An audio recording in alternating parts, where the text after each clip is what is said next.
ಕಾರ್ಮಿಕ ಕಲ್ಯಾಣ ಮಂಡಳಿಯಲ್ಲಿ ಬೃಹತ್ ಭ್ರಷ್ಟಾಚಾರದ ಆರೋಪ ಕೇಳಿಬಂದಿದೆ.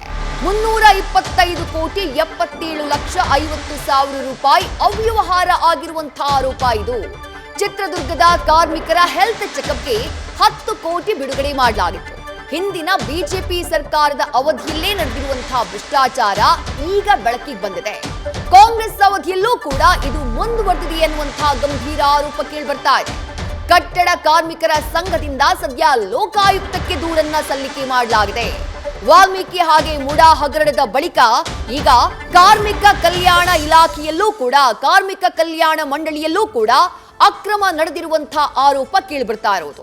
1-2 ಕೋಟಿಯಲ್ಲ, ಬರೋಬ್ಬರಿ 325 ಕೋಟಿ 77 ಲಕ್ಷದ 50 ಸಾವಿರ ರೂಪಾಯಿ ಅವ್ಯವಹಾರ ಆಗಿದೆ. ಬಹಳ ದೊಡ್ಡ ಮಟ್ಟದ ಕರ್ಮಕಾಂಡ ಭ್ರಷ್ಟಾಚಾರ ನಡೆದಿದೆ ಎನ್ನುವಂತಹ ಗಂಭೀರ ಆರೋಪ ಕೇಳಿಬರ್ತಾ ಇದೆ.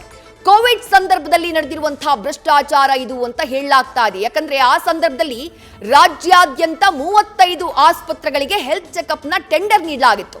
ಆದ್ರೆ ಯಾವುದೇ ಕಾರ್ಮಿಕರಿಗೆ ಹೆಲ್ತ್ ಚೆಕಪ್ ಮಾಡದೆ ನಕಲಿ ದಾಖಲೆಗಳನ್ನ ಸೃಷ್ಟಿಸಿ ಅವ್ಯವಹಾರ ಮಾಡಿದ್ದಾರೆ ಅಂತ ಹೇಳಲಾಗ್ತಾ ಇದೆ. ಆಗ ಸರ್ಕಾರ ನಿಗದಿ ಮಾಡಿದ್ದು ಪ್ರತಿಯೊಬ್ಬ ಕಾರ್ಮಿಕನ ಹೆಲ್ತ್ ಚೆಕಪ್ಗೆ 2,954 ರೂಪಾಯಿ. ಪ್ರಿವೆಂಟಿವ್ ಹೆಲ್ತ್ ಕೇರ್ ಯೋಜನೆಯಡಿ ಚೆಕಪ್ ಮಾಡುವಂತಹ ಒಂದು ನಿರ್ಧಾರವನ್ನ ಮಾಡಲಾಗಿತ್ತು, ಯೋಜನೆಯನ್ನ ಮಾಡಲಾಗಿತ್ತು. ಆದ್ರೆ ದೊಡ್ಡ ಮಟ್ಟದ ಭ್ರಷ್ಟಾಚಾರ ಈ ಯೋಜನೆಯಲ್ಲಿ ಆಗಿದೆ ಎನ್ನುವಂತಹ ಆರೋಪ ಕೇಳಿಬರ್ತಾ ಇದೆ. ಸರ್, ಇದು ಕೋವಿಡ್-19 ಸಂದರ್ಭದಲ್ಲಿ ಸುಪ್ರೀಂ ಕೋರ್ಟ್ ಏನೋ ಅವರಿಗೆ ಮಾರ್ಗದರ್ಶನ ನೀಡಿತ್ತು ಅನ್ನೋ ಹಿನ್ನೆಲೆಯಲ್ಲಿ 2020, 21, 22, 23ನೇ ಸಾಲಿನಲ್ಲಿ ಕರ್ನಾಟಕ ಕಟ್ಟಡ ಮತ್ತು ಇತರೆ ನಿರ್ಮಾಣ ಕಾರ್ಮಿಕರ ಕಲ್ಯಾಣ ಮಂಡಳಿಯಲ್ಲಿ ಸುತ್ತೋಲೆ ಹೊರಡಿಸಿದರು. ಪ್ರಿವೆಂಟರಿ ಹೆಲ್ತ್ ಕೇರ್ ಯೋಜನೆ ಅಂದರೆ ನೋಂದಾಯಿತ ಕಟ್ಟಡ ಕಾರ್ಮಿಕರ ಆರೋಗ್ಯ ತಪಾಸಣೆ ಉದ್ದೇಶ ಏನಪ್ಪ ಅಂತಂದರೆ ಆ ಕಟ್ಟಡ ಕಾರ್ಮಿಕರಿಗೆ ಯಾರಿಗೆ ರಕ್ತಹೀನತೆ ಏನು ಇತರೆ ಕಾಯಿಲೆಗಳಿಗೆ ಸಂಬಂಧಪಟ್ಟ ಆರೋಗ್ಯ ತಪಾಸಣೆಯನ್ನು ಮಾಡ್ತಕ್ಕಂಥ ಒಂದು ಕಾರ್ಯಕ್ರಮ. ಈ ಕಾರ್ಯಕ್ರಮಕ್ಕಾಗಿ ಪ್ರತಿಯೊಬ್ಬ ಕಟ್ಟಡ ಕಾರ್ಮಿಕನ ಹೆಸರಿನಲ್ಲಿ 3,000 ರೂಪಾಯಿನ ಒಬ್ಬ ಕಟ್ಟಡ ಕಾರ್ಮಿಕರ ಹೆಸರಿನಲ್ಲಿ ಡ್ರಾ ಮಾಡಿರು. ಮೊದಲನೇದು, ಇಡೀ ರಾಜ್ಯದಲ್ಲಿ 35 ಖಾಸಗಿ ಆಸ್ಪತ್ರೆಗಳಿಗೆ ಟೆಂಡರನ್ನು ನೀಡಿದ್ದು ಇದಕ್ಕೆ ಸಂಬಂಧಪಟ್ಟಂತೆ ಹೊರ ರಾಜ್ಯದ ಆಸ್ಪತ್ರೆಗಳಿಗೂ ಟೆಂಡರ್ ಕೊಟ್ಟಿದ್ದಾರೆ. ಟೋಟಲಿ 325 ಕೋಟಿ ಭ್ರಷ್ಟಾಚಾರ ಆಗಿರ್ತಕ್ಕಂಥ ಬೃಹತ್ ಮೊತ್ತ ಇದು. ನೋಂದಾಯಿತ ಕಟ್ಟಡ ಕಾರ್ಮಿಕರ ಹೆಸರಿನಲ್ಲಿ ಈ ರೀತಿ ಭ್ರಷ್ಟಾಚಾರ ಮಾಡ್ತಕ್ಕಂಥದ್ದನ್ನು ನಮ್ಮ ಸಂಘ ಖಂಡಿಸ್ತದೆ. ಯಾವ ರೀತಿ ಭ್ರಷ್ಟಾಚಾರ ಮಾಡಿದ್ದಾರೆ, ಯಾವ ರೀತಿ ದುಡ್ಡನ್ನ ಲೂಟಿ ಮಾಡಿದ್ದಾರೆ ಅಂತಂದರೆ, ರ್ಯಾಂಡಮಾಗಿ ಒಂದು 3,000-4,000 ಜನಕ್ಕೆ ರಕ್ತನ ಟೆಸ್ಟ್ ಮಾಡೋಂಥ ಫೈಲ್ಗಳನ್ನ ರೆಡಿ ಮಾಡಿಬಿಟ್ಟು ಇನ್ನು ಉಳಿದಿದ್ದೆಲ್ಲ ಬೋಗಸ್ ಫೈಲ್ಗಳನ್ನ ರೆಡಿ ಮಾಡಿ ಯಾರ್ಯಾರ ಹತ್ರ ಡಾಕ್ಯುಮೆಂಟ್ಸ್ ಎಲ್ಲ ಕಲೆಕ್ಟ್ ಮಾಡ್ಕೊಂಡು ಅವ್ರ ಆಧಾರ್ ಕಾರ್ಡ್, ಅವ್ರ ಗುರುತಿನ ಚೀಟಿನ ಆಧಾರ್ ಕಾರ್ಡ್ಗಳ ಕಲೆಕ್ಟ್ ಮಾಡ್ಕೊಂಬಿಟ್ಟು ರ್ಯಾಂಡಮಾಗಿ ಇಡೀ ವ್ಯವಸ್ಥೆಗೆ ಒಂದು ಕಪ್ಪು ಚುಕ್ಕೆ ಬರ್ತಕ್ಕಂಥ ಒಬ್ಬ ಕಟ್ಟಡ ಕಾರ್ಮಿಕರ ಕಲ್ಯಾಣ ಮಂಡಳಿಯಲ್ಲಿ ಕಟ್ಟಡ ಕಾರ್ಮಿಕನಿಗೆ ಸಿಗಬೇಕಾದ ನ್ಯಾಯಕ್ಕೆ ಇವತ್ತು ಅನ್ಯಾಯ ಉಂಟು ಮಾಡಿರ್ತಕ್ಕಂಥದ್ದು ಹಿಂದಿನ ಸರ್ಕಾರ BJP ಸರ್ಕಾರ. ಹೌದು, ಅವರು ಈ ಒಂದು ಪ್ರಕರಣದಲ್ಲಿ ನೇರವಾಗಿ ಭಾಗಿಯಾಗ್ತಾರೆ ಅನ್ನೋದಕ್ಕೆ ನಾನು ಎರಡೊಂದು ಮಾತಿಲ್ಲ. ಇದು ಲೋಕಾಯುಕ್ತದಲ್ಲಿ ನಾನೀಗ ಕೇಸನ್ನು ಫೈಲ್ ಮಾಡಿದ್ದೀನಿ ಆಲ್ರೆಡಿ. ಮತ್ತಷ್ಟು ಡೀಟೇಲ್ಸ್ ನಮ್ಮ ಪ್ರತಿನಿಧಿ ಸಂದೇಶ್ ನೀಡ್ತಾ ಹೋಗ್ತಾರೆ. ಸಂದೇಶ, 1,00,000ಕ್ಕೂ ಹೆಚ್ಚು ಕಟ್ಟಡ ಕಾರ್ಮಿಕರ ಆರೋಗ್ಯ ತಪಾಸಣೆಯನ್ನ ಮಾಡಬೇಕಾಗಿತ್ತು. ಬಟ್ ಆಗಿದ್ದು 3,000ನೋ 4,000ನೋ ಏನೋ ಕಟ್ಟಡ ಕಾರ್ಮಿಕರ ಆರೋಗ್ಯ ತಪಾಸಣೆ ಮಾಡಿದ್ದಾರೆ. ಬಟ್ ದಾಖಲೆಗಳಲ್ಲಿ ಹಾಗಿಲ್ಲ. ದಾಖಲೆಗಳಲ್ಲಿ ಲಕ್ಷಾಂತರ ಕಟ್ಟಡ ಕಾರ್ಮಿಕರ ಆರೋಗ್ಯ ತಪಾಸಣೆ ಮಾಡಲಾಗಿದೆ ಅಂತ ಹೇಳಿ ದುಡ್ಡು ತಿಂದಿದ್ದಾರೆ. ಹಾಗಾದ್ರೆ ದುಡ್ಡು ತಿಂದವರು ಯಾರು, ಯಾರ್ಯಾರ ಕೈವಾಡ ಇದೆ, ಹಗರಣವನ್ನ ಮಾಡಿದ ಹೇಗೆ, ಎಲ್ಲವನ್ನ ವಿವರಿಸಬಹುದಾ ಸಂದೇಶ್?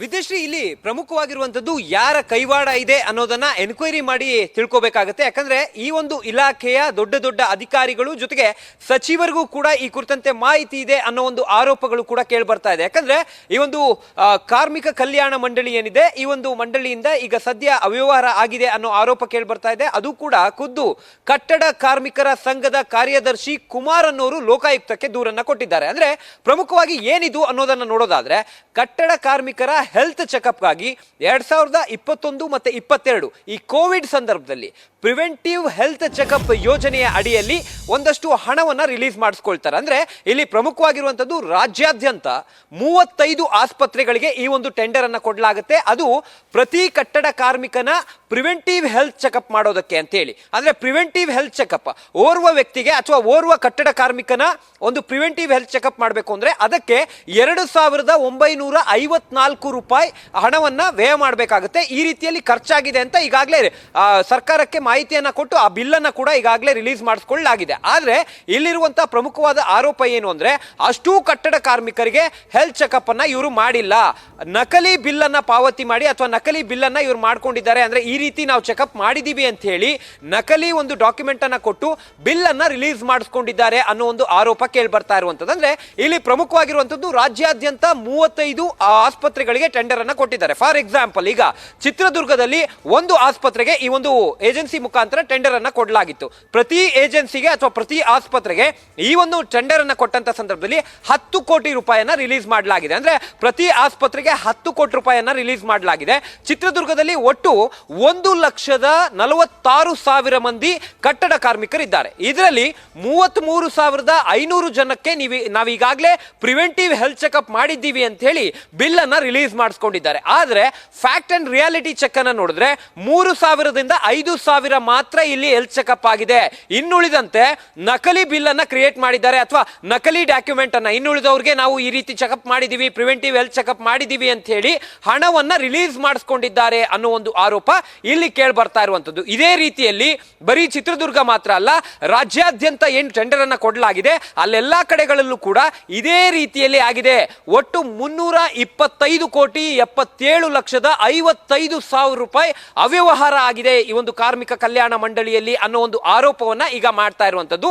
ಜೊತೆಗೆ ಈ ಹಿಂದೆ ಬಿಜೆಪಿ ಸರ್ಕಾರದ ಅವಧಿಯಲ್ಲಿ ಈ ರೀತಿ ಭ್ರಷ್ಟಾಚಾರ ಆಗಿದೆ, ಅದನ್ನ ಕಾಂಗ್ರೆಸ್ ಸರ್ಕಾರ ಕೂಡ ಕಂಟಿನ್ಯೂ ಮಾಡ್ತಾ ಇದೆ ಅನ್ನೋ ಒಂದು ಆರೋಪವನ್ನ ಮಾಡ್ತಾ ಇದ್ದಾರೆ. ಯಾಕಂದ್ರೆ ಈಗ 23 ಮತ್ತು 24ನೇ ಸಾಲಿನಲ್ಲಿ ಇದೇ ಟೆಂಡರ್ ಹೆಸರಿನಲ್ಲಿ 10 ಕೋಟಿ ರೂಪಾಯಿ ರಿಲೀಸ್ ಆಗಿದೆ ಈಗಾಗಲೇ ಅನ್ನೋ ಒಂದು ಆರೋಪವನ್ನ ಕೂಡ ಮಾಡ್ತಾ ಇದ್ದಾರೆ. ಅಂದ್ರೆ ಓವರ್ ಆಲ್ ಆಗಿ ಇಲ್ಲಿ ನಾವು ನೋಡೋದಾದ್ರೆ 35 ಆಸ್ಪತ್ರೆಗಳು, ಅದರಲ್ಲಿ ಒಂದು ಆಸ್ಪತ್ರೆಗೆ 10 ಕೋಟಿಯಂತೆ ಹಣ ರಿಲೀಸ್ ಆಗಿದೆ.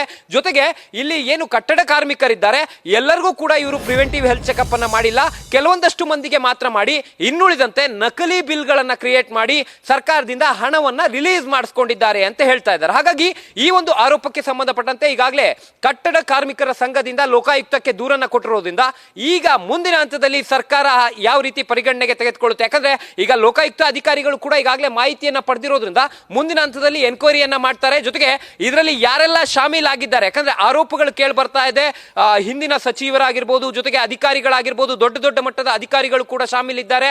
ಹಾಗಾಗಿಯೇ ಈ ಅವ್ಯವಹಾರ ಆಗಿದೆ ಅಂತ ಹೇಳಿರೋದ್ರಿಂದ ಲೋಕಾಯುಕ್ತ ಅಧಿಕಾರಿಗಳು ಇದನ್ನ ತನಿಖೆ ಆರಂಭಿಸಿದ ಮೇಲೆ ಯಾರನ್ನೆಲ್ಲ ವಿಚಾರಣೆಗೆ ಕರೀತಾರೆ, ತನಿಖೆ ಸಂದರ್ಭದಲ್ಲಿ ಯಾರೆಲ್ಲರ ಹೆಸರು ಕೇಳಿ ಬರುತ್ತೆ ಅದನ್ನ ಕಾದು ನೋಡಬೇಕಾಗಿದೆ. ವಿದ್ಯಶ್ರೀ.